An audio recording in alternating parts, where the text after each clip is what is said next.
Keunggulan orang NTT itu sebenarnya di saling mempersalahkannya itu. Gitu. Keunggulan, Artinya aduh. kadang-kadang ketika melihat satu pola salah gitu, mulai saling mempersalahkan, tapi merefleksi ke dalam diri sendiri itu jarang. Nah, sebenarnya sederhana menurut saya. Keunikan kita di NTT itu apa? Keunggulan kita di NTT itu apa? Fokus saja di situ. Ketika kita fokus di situ, kita mulai mengeksplor. Ku podcastkan ceritamu. Seni dan budaya merupakan dua hal yang tidak bisa dipisahkan, apalagi jika itu menyangkut dengan budaya dari sebuah daerah tertentu. Salah satu yang paling khusus di Nusa Tenggara Timur. Bagaimana kita mencintai seni dan budaya dan bukan hanya sekedar outputnya saja yang kita cari, namun apa inputnya buat diri kita. Nah, untuk hari ini kita akan berbincang dengan seorang guru seni dan budaya dari SMA Negeri 4 Kupang yang punya banyak sekali prestasi, bahkan juga seorang founder dari Yas Pensi. Saya harus lihat dulu nih di sini. Kita kenalan sama Pak Guru Rian Seong, tapi saya panggilnya Kak Rian aja ya. Halo kakak. Halo kakak. Kabar baik? Selalu baik. Selalu baik pastinya. Nah, ini kakak adalah seorang founder juga ya dari Yas Pensi, Ya, yaitu salah satu founder. salah satu ya, Yayasan Pustaka Pensi Indonesia. Wow, keren banget, dan juga seorang guru seni dan budaya di SMA Negeri 4 Kupang. Ini juga penulis buku loh, ternyata ini kawan luar biasa. Bukan hanya itu, tapi juga ada bergerak di beberapa komunitas seni dan juga ada sentra tari gitu ya, yang sementara dibentuk untuk yang berminat dengan tari ya, seperti itu. Nah, kita akan membahas tentang bagaimana keterkaitan antara seni dan budaya ini untuk dapat terus bertahan begitu, khususnya menjadi minat utama bagi para generasi muda nih, millennials. Karena kita tahu sulit sekali membuat mereka tertarik ya dengan hal ini. Apalagi kalau itu tradisional. Tapi sebelum itu saya pengen tahu juga nih dari Karian sendiri yang membuat Karian begitu bersemangat begitu ya di dunia seni ini. Apa tuh Kak? Oke, baik. Yang pertama terima kasih. Memang untuk urusan seni sebaiknya kita semua bersemangat. Yang pertama, kalau saya secara pribadi mungkin darah kami keluarga itu darah seni, dari opa, oma turun ke bapak, mama, mereka seniman-seniman kampung. Jadi saya yakin itu menjadi satu dasar yang baik untuk memberi semangat tadi, karena di saat kita sudah punya pendasaran itu tentang seni, apalagi opa, oma, bapak, mama, mereka seniman kampung, seniman-seniman yang bergerak di kampung, otomatis original. Itu kalau berbicara tentang seni tradisional, berarti dengan sendirinya saya sudah meresapinya sejak dulu, karena ketika kami kecil di rumah, atau saya sering ikut bapak, ikut mama menonton mereka melatih komunitas-komunitas tradisi di kampung, dan dari situ semacam memberikan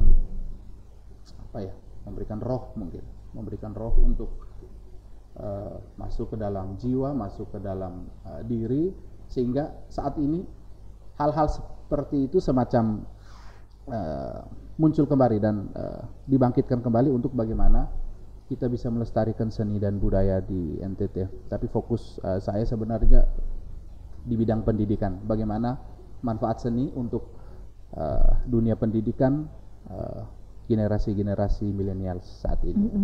Makanya kenapa memilih menjadi guru ya, betul. Seni dan budaya, karena tujuan dan juga visi dari Karian ini kayaknya tidak bisa dilaksanakan jika saya tidak menjadi seorang guru. Begitu pemikirannya.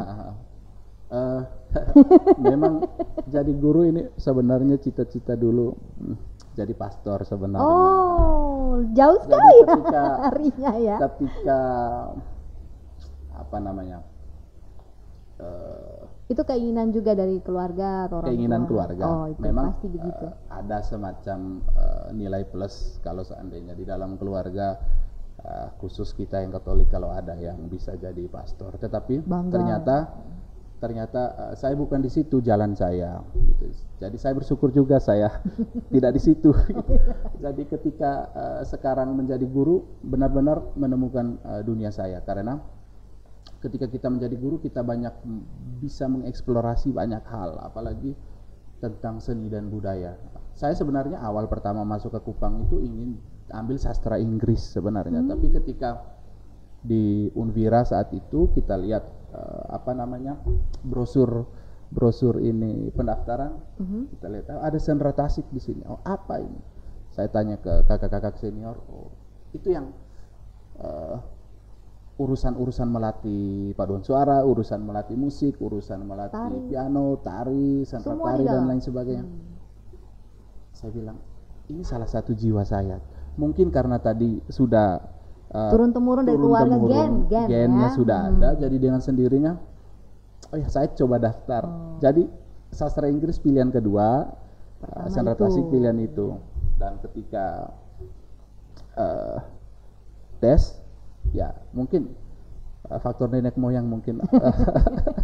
Nenek moyangku seorang seniman gitu ya. Jadi dengan sendirinya lolos. Langsung. Dan itu membuat saya bisa beruntung saat ini menjadi guru seni, karena ketika kita menjadi guru seni kita bisa mengeksplor banyak hal, dan saat ini juga di kelas kita bisa buat banyak hal dengan anak-anak. Contoh, kita ciptakan satu judul tema sendiri di kelas. Ketika anak-anak kelas 3 kita berikan mereka tema Explore Seni dan Budaya NTT. Jadi saya mengajak mereka tuh untuk pulang kampung. Anak-anak Kupang, anak-anak kota itu pulang kampung tidak harus beli tiket dan naik kapal dan naik pesawat pulang kampung, tapi kita bisa telepon opa, oma, dan ternyata situasi itu membangkitkan satu model baru bahwa opa-opa di kampung, oma bayi mereka, nenek bayi dong, mereka menantikan momen itu, ini saya punya cucu, mereka apakah sudah melupakan tradisi kita sendiri, atau memang ketika saya refleksikan ternyata metode seorang guru ini yang harus dirubah. Ketika kita mengikuti saja metode yang ada di buku, oke, 100% seperti itu, tapi coba lihat buku-buku seni budaya, ada beberapa yang bahas tentang sasando, ada beberapa yang bahas tentang tari likurai, ada beberapa. Nah, kita coba menerjemahkan kurikulum itu, kita menerjemahkan ke konteks NTT. Nah, ketika momen-momen seperti itu, anak-anak bercerita, kami tadi malam kami telepon ke Impu Bai, kami video call dari jam 7 malam sampai jam 1:30 pagi. Nah, itu justru bukan materinya, ternyata suasana itu yang disukai, disenangi oleh orang-orang tua di kampung. Nah, ketika itu mereka buat dalam bentuk karya tulis sederhana, dituliskan narasumbernya siapa, baik dong, yang penting dia masih hidup supaya kita bisa tulis. Setelah itu kita coba kumpulkan, kita jadi semacam buat satu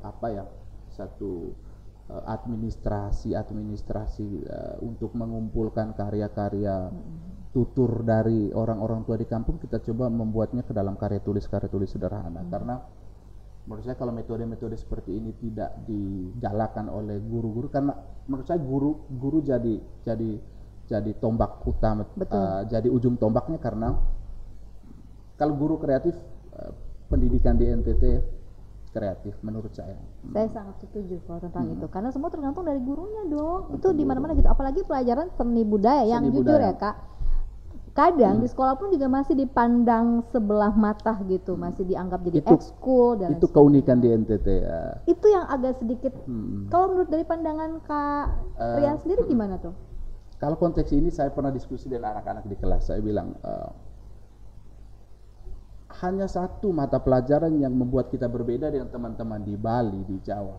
Kalau teman-teman di Jawa, teman-teman di Bali, atau di tempat lain di luar NTT, belajar fisika misalnya, konsep kecepatan V sama dengan S per T, itu di Kupang, di Jawa, di Bali, di Jakarta, itu konsep itu sama. 1+1 di Kupang sama dengan di Jawa, atau di Papua, atau di Kalimantan. Tapi tentang seni dan budaya di NTT itu hanya ada di NTT saja.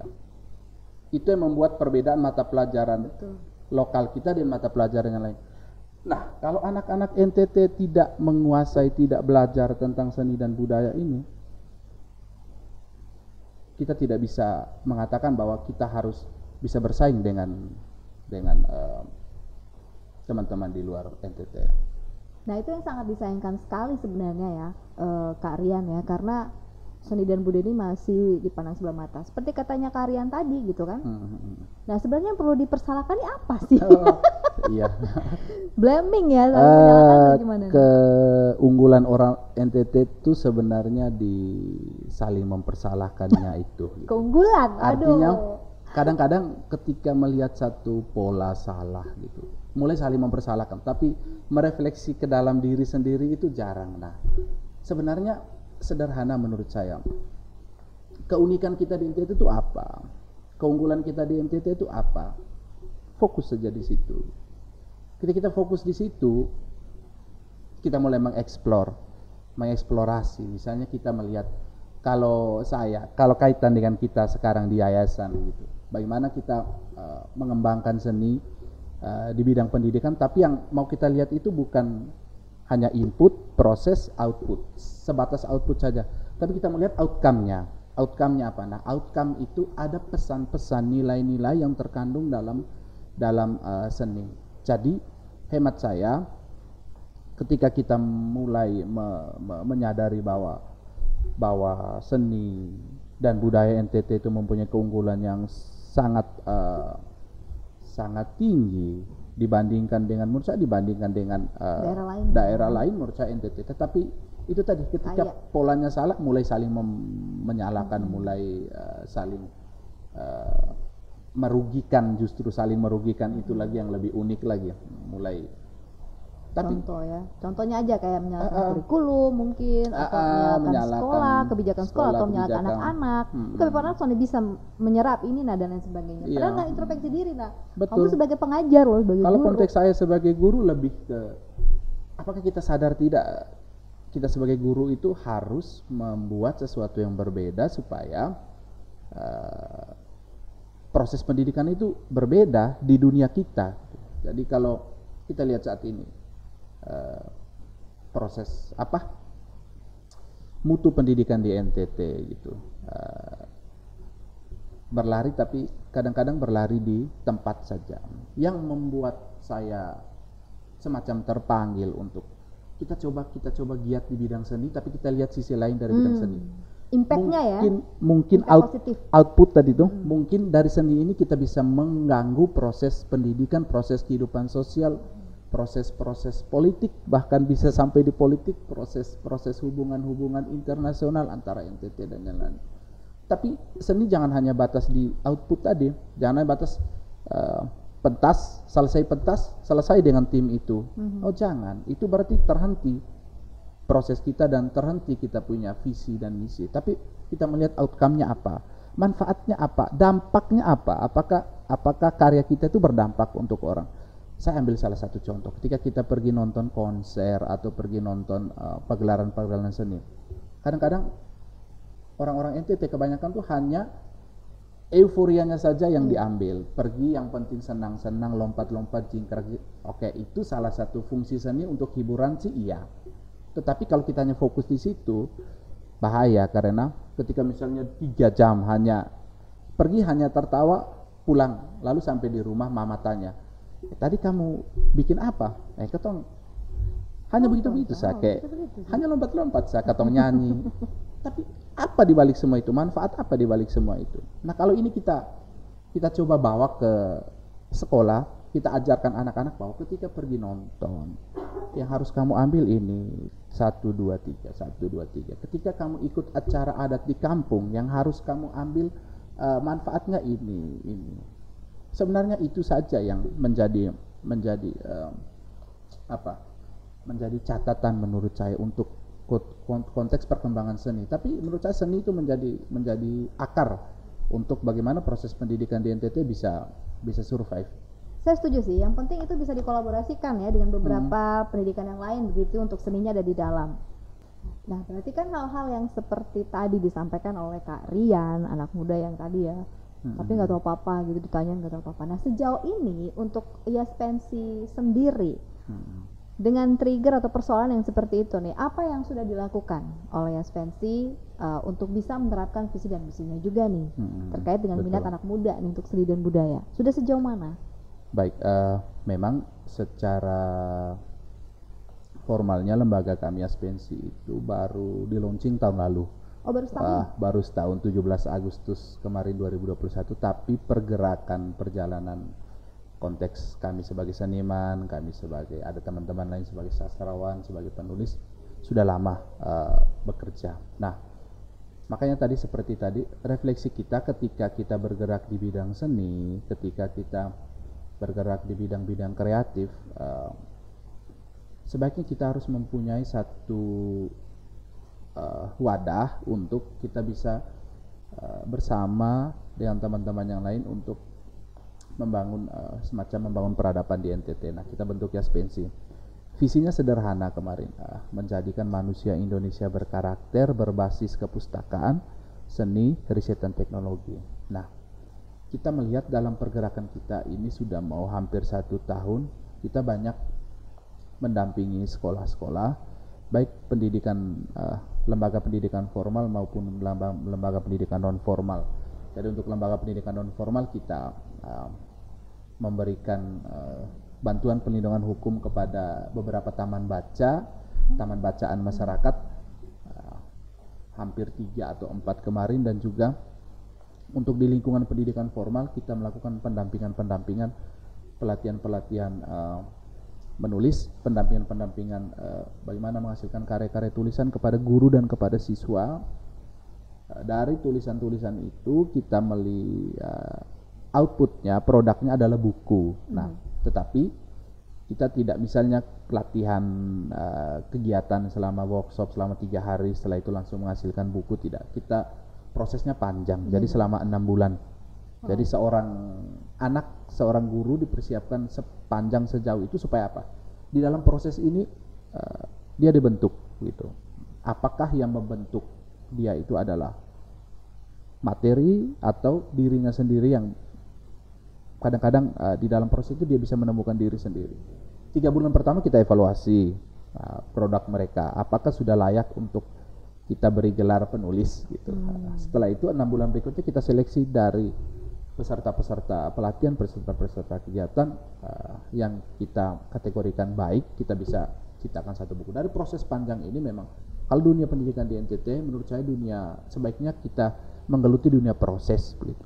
Karena ketika kita menggeluti dunia proses, di dalam proses itu sejujurnya outcome yang kita harapkan terakhir tadi, pengembangan karakter, tentang nasionalisme, tentang mencintai lingkungan, mencintai sesama, tentang hubungan sosial, di dalam proses itu nanti terbentuk. Jadi IAS Pensi terpanggil.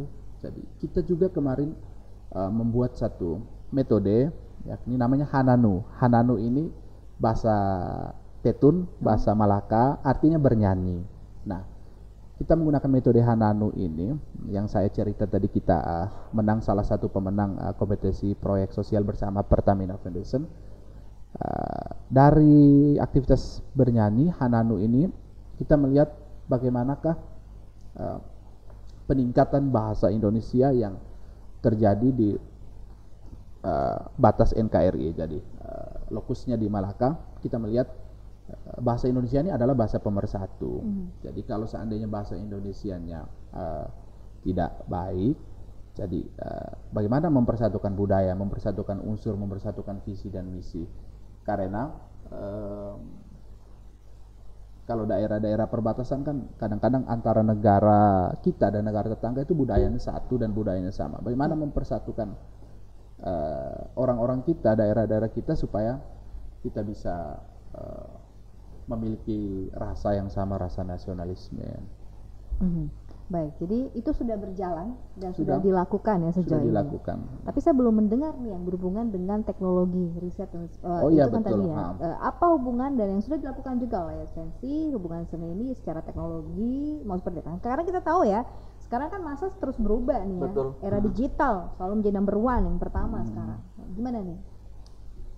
di Aspensi ada 3 divisi. Yang pertama tadi sudah divisi kepustakaan, kita berkarya dan sudah ada media juga, media online untuk saat ini, beberapa jurnal-jurnal pendidikan, kita fasilitasi Bapak Ibu guru yang ingin menulis, anak-anak sekolah yang ingin menulis kita fasilitasi. Setelah itu divisi kedua divisi seni yang kita bergerak dengan satu tagline menjadikan seni sebagai alat pendidikan. Jadi pembelajaran karakter berbasis seni. Nah, yang ketiga ini riset dan teknologi ini. Nah, setiap kegiatan-kegiatan, setiap aktivitas-aktivitas kita di 2 divisi ini kita harus by riset, harus by survei. Karena apa? Salah satu kelemahan kami para seniman, khususnya para seniman, ketika selesai, pulang, bahagia oke, gembira oke, senang, bangga, terharu, menangis, lompat dan lain sebagainya. Tetapi kalau untuk konteks pengembangan pendidikan,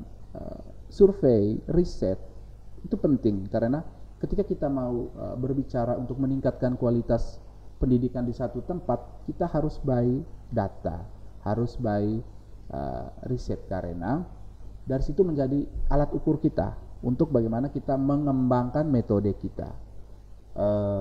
Metode tidak harus kaku, tidak boleh satu metode ketika masuk satu lokus yang baru, satu budaya yang baru, metode juga harus kita kembangkan. Jadi bagaimana kita mau mengembangkan metode lain kalau secara data, secara riset kita tidak pegang dengan baik. Itu juga bisa kita rekomendasi nanti ke semacam ke pemerintah, ke dinas atau ke kementerian. Ini loh hasilnya di daerah-daerah seperti ini hasilnya. Perkembangan pendidikan, proses pendidikannya seperti ini. Tapi kita tidak bisa berbicara secara gamblang saja karena urusan pendidikan itu suatu kerja yang masif. Ya, sekarang sedang dilakukan. Sementara dilakukan. Tujuannya untuk mengetahui? Tujuannya untuk mengevaluasi. Yang pertama mengevaluasi program kami sendiri secara internal, mengevaluasi target kita. Setelah itu kita akan menjadi bahan rekomendasi kita nanti ke dinas. Pemerintah, ke kementerian untuk mereka bisa mengembangkan juga, bisa support juga untuk beberapa program-program yang menjadi semangat mereka. Bagi saya ini penting sekali karena ini merupakan hal yang sebenarnya hal lama tapi untuk NTT itu harus menjadi semangat baru. Nah, tentunya beberapa program dari Aspensi ini yang saat ini juga sedang dilakukan riset, harapannya saya kan bisa berdampak ya. Betul. Dan memberikan perubahan ya untuk pendidikan seni budaya yang ujung-ujungnya juga akan berujung pada pembentukan karakter dan pendidikan yang di beberapa bidang lainnya. Betul. Nah, kalau kita lihat lagi nih sebenarnya nih ya Kak Rian, teman-teman dari Aspensi juga nih, sebenarnya maunya tuh yang kayak gimana sih? Perubahan apa sih yang mau dilakukan gitu untuk pendidikan? Bukannya sama aja gitu. Pendidikan juga dari tahun ke tahun kurikulumnya gitu-gitu aja, ngajarnya juga gitu-gitu aja. Apa sih yang ingin sebenarnya dilakukan oleh teman-teman Aspensi untuk bisa mengubah ini menjadi metode yang berbeda? Betul. Kalau secara sederhananya saya melihat sebenarnya yang harus dirubah pertama tuh perspektif dari kita orang NTT bahwa melihat pendidikan itu sesuatu yang menurut saya terlalu jauh bahwa pendidikan itu semacam dia konsep saja. Konsep saja. Jadi dia tuh semacam di dunia lain. Jadi semua orang tuh berlomba-lomba untuk mari kita ciptakan kurikulum, mari kita ciptakan sistem, mari kita ini semacam dia tuh di dunia lain gitu. Tapi secara sederhana ternyata pendidikan tuh ada di sekitar kita gitu. Kalau konteks kami yang pendidikan seni gitu, secara sederhana semisal konsep seni ini kan sangat sederhana. Ketika kita bangun pagi, kita merapihkan tempat tidur saja, atau kita menuju cermin saja, melihat kita ke wajah, mengatur rambut kita, itu sudah menjadi konsep seni. Mulai dulu dari yang sederhana seperti itu. Ketika ambil sapu dan membersihkan halaman, menanam bunga, menyiram tanaman, itu merupakan konsep seni. Artinya, harus menyadari bahwa pendidikan itu adalah bagian internal dari proses hidup sehari-hari. Jadi ketika kita ngomong pendidikan, di sekolah itu adalah kotak kedua gitu menurut saya. Karena ada 3 yang sangat dalam manajemen berbasis pendidikan itu ada 3 komponen besar, masyarakat, keluarga, sama lingkungan pendidikan di sekolah. Tapi di sekolah itu kedua, yang pertama keluarga. Nah kalau aktivitas setiap hari di rumah, di keluarga, tidak menunjukkan aktivitas edukasi, pendidikan, sampai di sekolah nanti susah. Di sekolah guru-guru, tantangan tadi itu, guru-guru harus kreatif. Bagaimana mengembangkan yang datang dari rumah nih. Nah tapi kalau datang dari rumah semacam blank, kosong saja, kita mau buat apa ini anak kok? Kita mau bikin dia paksa seperti apa? Tetapi kalau itu menjadi kegiatan bersama, semangat bersama, bahwa perspektif harus dibangun, bahwa pendidikan itu bukan tentang nilai, bukan tentang juara, bukan tentang nilai rapor, itu hal lain menurut saya. Tapi pendidikan itu adalah proses